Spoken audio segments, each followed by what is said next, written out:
In the dark alleys of Gotham City, Richard Grayson, also known as Robin, felt the same excitement as Batman when solving mysteries. Now as Nightwing, he was on a classified mission but diverged to chase a rogue techno-futurist weapons designer, Dr. Poppy Ashmore. She was speeding up a building on a motorcycle. Despite Dr. Ashmore's concerns about finishing the mission on time, Nightwing assured her that he had called for backup. Enter Red Hood, who was ready to help.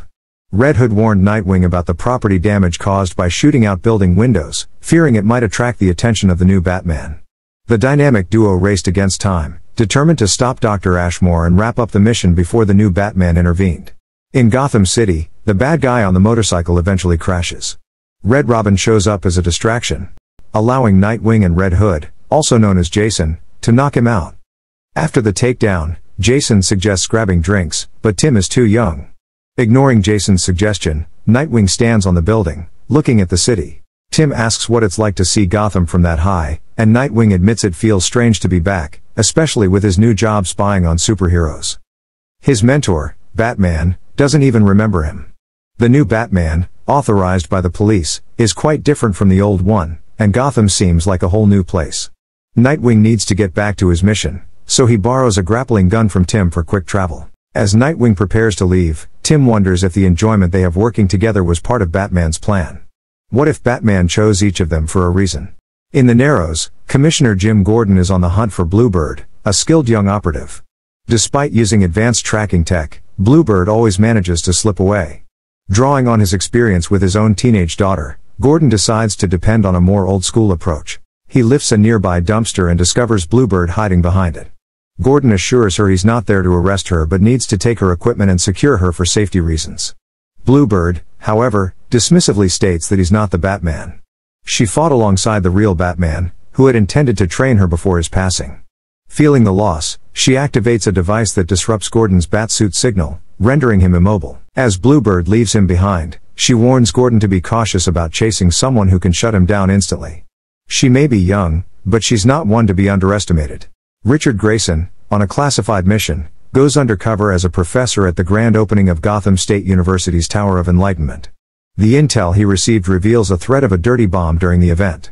Despite the apparently small scopes, Richard is concerned about being back in Gotham after just leaving. Poppy, the techno-futurist weapons designer, advises him not to worry. In a casual conversation, Richard mentions that one of his first cases started right there at the university. He reflects about facing the Scarecrow alongside Batman, their first encounter with the villain. Scarecrow had posed as someone helping the GCPD track outbreaks of fear, but Batman and Robin realized too late that his entire graduate class had gone missing. In the tower, they were forced to battle the influenced graduate class under the effects of Scarecrow's fear toxin. Unfortunately, Scarecrow escaped that night, leading Batman to become determined to catch him. This incident marked the beginning of a journey that took them around the world. All of it unfolded at the Tower of Enlightenment. Snapping back to the present, Richard Grayson is surprised to find himself surrounded by a group of young students. One of them darkly mentions that everything had started right there, making it the perfect spot for a certain woman to end him. Panicking a bit, Richard tries to contact Poppy, but she's not responding, and the students are closing in on him. The students start mocking him, claiming that Batman never really trusted him and never believed he could be great. Each of them aims a handgun at Richard, accusing him of not living up to the perfection Batman expected. In a daring move, Richard runs up the wall and flips over the gunshots, making a quick escape. As he runs away, the teens clarify that they don't intend to kill him themselves. Someone named Orphan is on the way to finish the job. Richard races against time, trying to figure out who Orphan is and how to survive this unexpected threat. Richard Grayson escapes a group of students and confronts Poppy, only to be betrayed.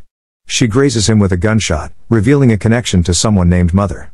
Confused, Richard speeds away on his motorcycle, while Poppy reports to Orphan, stressing the need to eliminate Richard's allies to protect Mother's identity. The mystery becomes more complex as danger looms. Unable to reach his allies, Richard Grayson decides to head to the Batcave for a regroup. However, his plans are abruptly interrupted when a woman leaps down and kicks him off his motorcycle. Pleading for answers, Richard is met with silence as she analyzes him for weaknesses. With lightning speed, she attacks, leaving Richard on the ground. Despite the assault, he notices she's holding back from delivering deadly blows. Frustrated, he demands an explanation. In a cold tone, she simply responds with Mother. Richard presses for more information, but she remains silent. The mysterious woman hands him a data stick, repeating the word mother. Examining it, Richard recognizes the device as something Batman used in his early days. Wondering where she got it, he looks up, only to find her gone, leaving behind nothing but marks and a bloodied nose. The enigma of mother becomes more mysterious.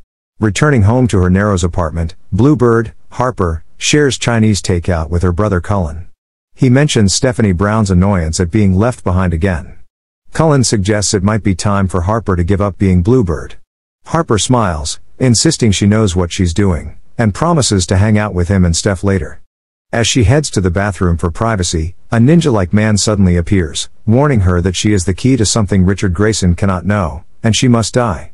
The surprise attack throws Harper into a dangerous situation, leaving her with more questions than answers. In the Batcave, Richard Grayson searches the computer for information on the codenames Mother and the Orphan, but comes up empty.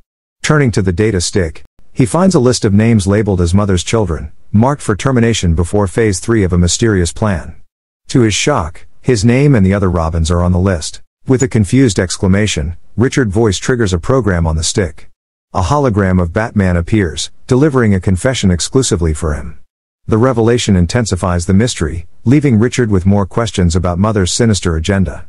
In the Batcave, Richard Grayson listens to a recording from Batman, who reveals a dark secret. Batman confesses that he failed his allies and had hoped they would never discover what he'd done. The summer spent chasing Scarecrow with Richard was just the surface of a darker mystery never shared. Believing he had ended it, Batman assigned Cassandra Cain to find Richard and deliver the file if he fell.